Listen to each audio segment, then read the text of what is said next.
சட்டம் என்ன சொல்கிறது? ஒரு மனிதனை தவறாக குறைவாக பார்ப்பதே குற்றம் என்று சொல்கிறது. அப்படி இருக்கையில் அந்த அரசு அரசு அரசு பணியில் வேலை பார்க்க அரசு ஊழியர்கள் சாதி சான்று சென்று கேட்கும் பொழுது எப்படி பார்க்கிறது? டேய், நீ நாகரிகமாக இருக்கிறாயா? நீ அந்த மலையில் தான் வாழ்கிறாயா?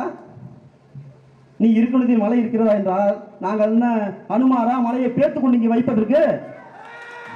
என்ன அநீதி இது? என்ன நியாயம் இது? அப்படி எங்களை குற்றமாக பார்க்கும் அந்த அரசு ஊழியர்களுக்கு ஏதாவது இங்கே சட்டம் போட்டிருக்கிறார்களா?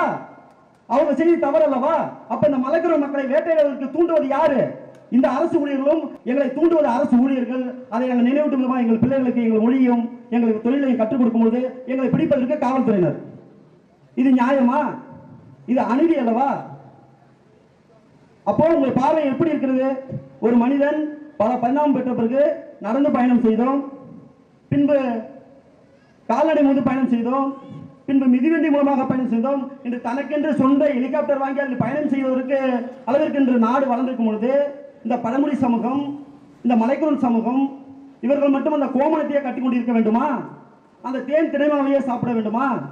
எங்களுக்கு ஒரு உரிமை கிடையாதா? புரிந்து கொள்ள வேண்டும். இல்லை என்றால் குறிஞ்சின மக்கள் புரிய வைக்கும், உங்களுக்கு புரிய வைக்கும், கண்டிப்பாக புரிய வைக்கும்.